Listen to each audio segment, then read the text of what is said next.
Seems you can't have a cutting-edge mid-sized SUV of any kind these days without having a plug-in hybrid version, so Ford offers that tech with its third-generation Kuga crossover.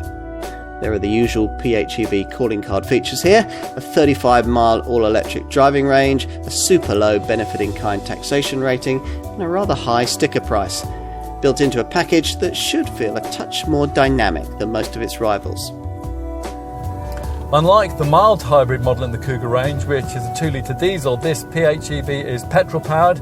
A 2.5-litre Duratec power plant is paired with a 110 PS electric motor, resulting in a useful total output of 225 PS.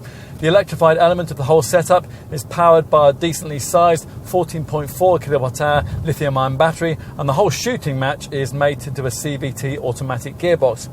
Keep the battery cells topped up, and theoretically up to 35 miles of WLTP rated all-electric driving range is quoted, although you get nowhere near that if you explore the possibility offered here of driving at up to 85 miles an hour on battery power alone. With the full powertrain working, 62 from rest takes 9.2 seconds en route to 124 miles an hour. Handling, it's not quite as sharp as more conventional Kugas, but it's vastly more involving than directly comparable SUV crossover plug-in hybrid rivals. You'll need to get your head around all the drive modes, as well as the usual normal, eco and sport settings. There are also slippery and deep snow sand modes, which is a bit curious because unlike its PSO Group plug-in rivals, this Kuga can only be had with front-wheel drive in PHEV form. There are also 4 further settings for the electric drivetrain.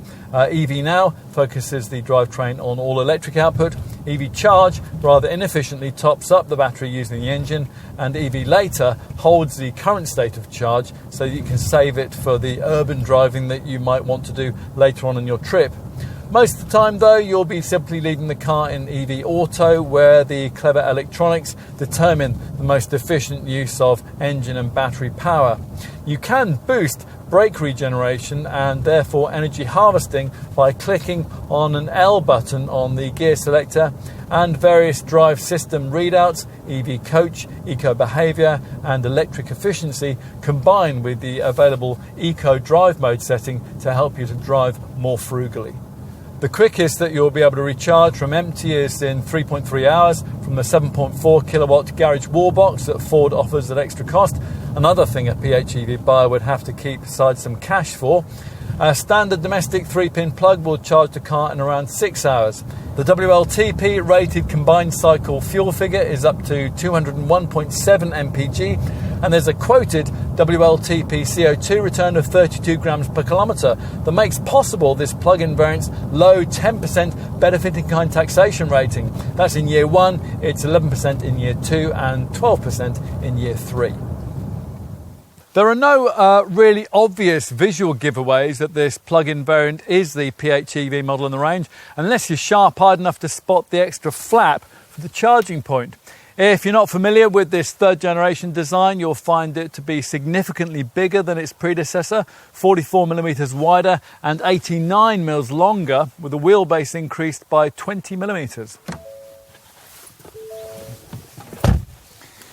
At the wheel, it's much as it would be in a Focus hatch, with the usual 8-inch centre dash, Sync 3 infotainment touchscreen. You sit quite high, the cabin's pretty spacious, and there's plenty of tinsel added to upper spec variants to try to justify the more exalted price positioning, although ultimately some hard and scratchy lower order plastics betray this cabin's relatively humble origins. Upper spec variants get this 12.3-inch digital instrument cluster, which incorporates a right-hand power gauge showing in kilowatts the current output of either battery or engine. In between the two main dials is a customizable section into which you can add various EV-orientated readouts. The rear bench hasn't been compromised by battery placement, as is the case with some PHEV models, and it reclines for greater comfort, and it also slides over a range of 150mm, allowing you to choose between legroom and luggage space behind. Talking of luggage space, let's look at that. This third generation Kuga model's C2 platform was designed around an electrified remit, but cargo capacity is still significantly reduced by the plug-in package, down from 475 to 411 litres. Slide the rear seat forward as far as it'll go, in which case there'll be very little legroom for the back seat folk, and there'll be 581 litres of room. That's down from 645 normally. Flatten the 60/40 split folding bench, and there's 1,481 litres of total capacity to the window line.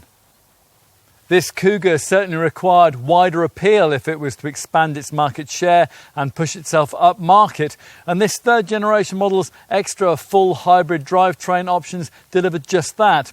Just because your next family car might need to be in some way electric, it doesn't have to feel like some kind of domestic appliance.